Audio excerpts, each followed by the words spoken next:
She-Hulk Episode 2. It begins immediately after what happened in Episode 1, like the courtroom violence. A couple of interesting things. First of all, when reporting, they are using sketches done by artists instead of photographs or video proof. Also, the woman who attacked and destroyed property is tagged as super influencer instead of something negative.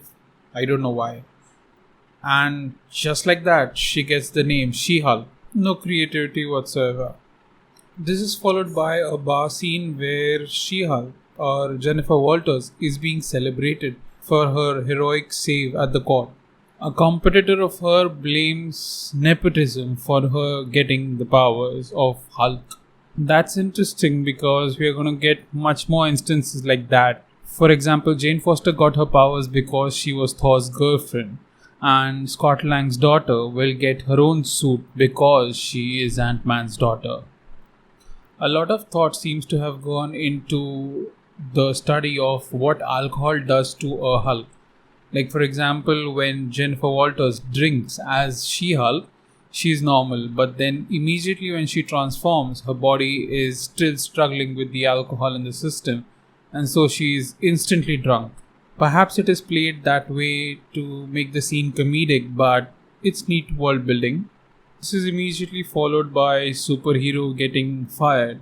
It's a similar thing that has been highlighted in Falcon and the Winter Soldier, where heroes are good to save lives, but they struggle to earn money for their day-to-day living, which is a contradiction to the unlimited supply of tech that they have whenever they need it. I hope they come up with something in future like Avengers Hero Support, where the rich heroes contribute money and the poor ones, the street level heroes, take money based on what they deserve and need. This is necessary to prevent them from using their powers for stealing or doing something bad to earn money.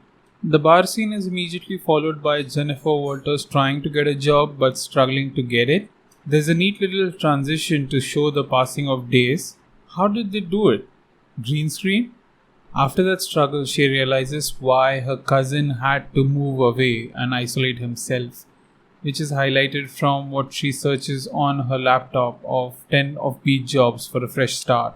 That is perhaps the least interesting part. More interesting is what else is visible on the screen, like options for Find Ant-Man, Norse mythology, Avengers, man fights with metal claws in a bar brawl.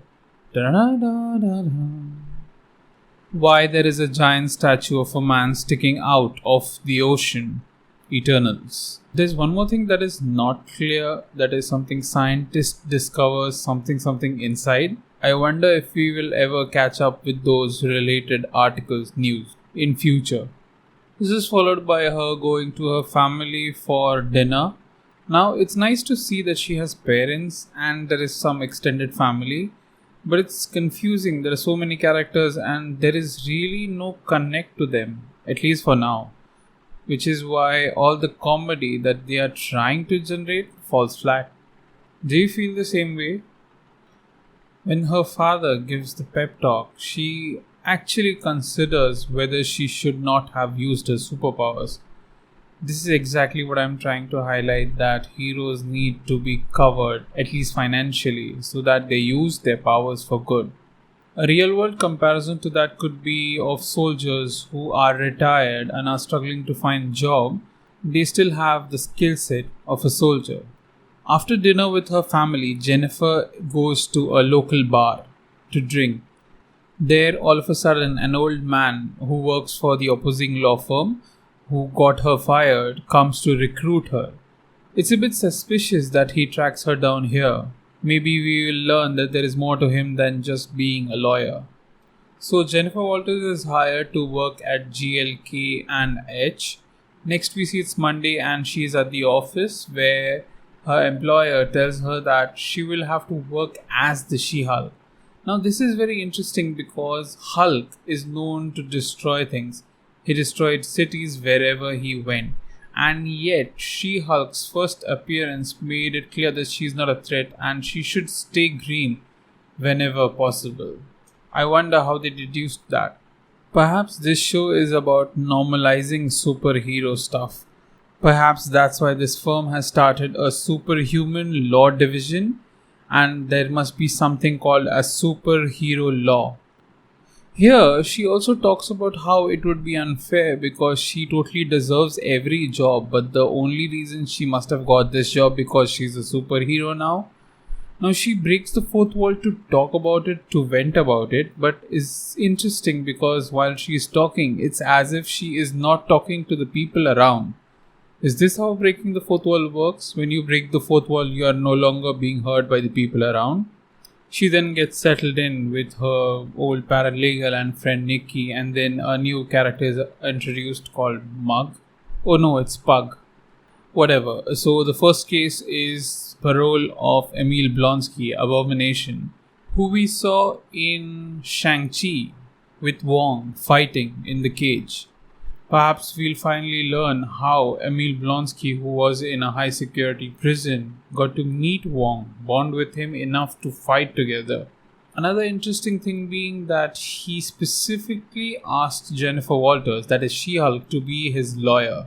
That is why she has the job. This could be because probably he thinks that Jennifer Walters, as She-Hulk, would be the one to understand him because she is going through something similar.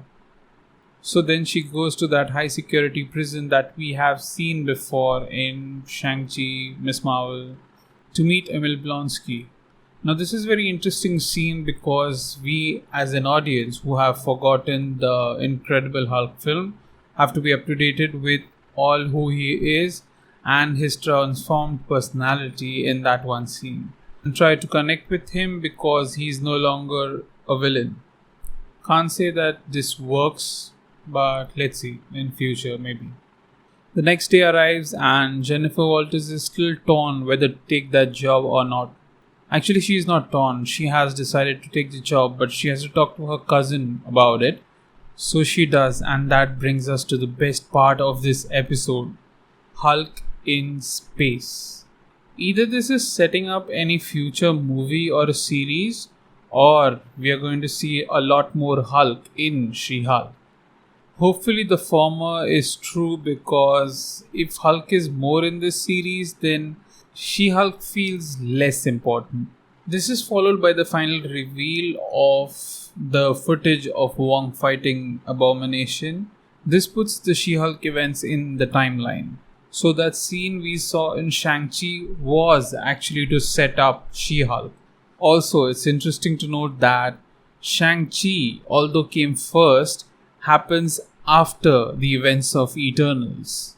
And She-Hulk, at least this episode, happens before the events of No Way Home, Multiverse of Madness, Hawkeye, and probably also Miss Marvel. Hulk's story is probably continuing in the Marvels. And the Shang-Chi post-credit scene was a lead up to that movie. Also, the post-credit scene trend continues where She-Hulk uses her powers to do the daily chores.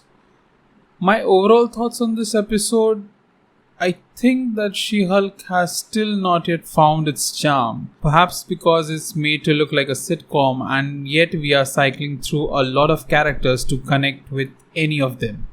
Hopefully this changes in the future 7 episodes of She-Hulk.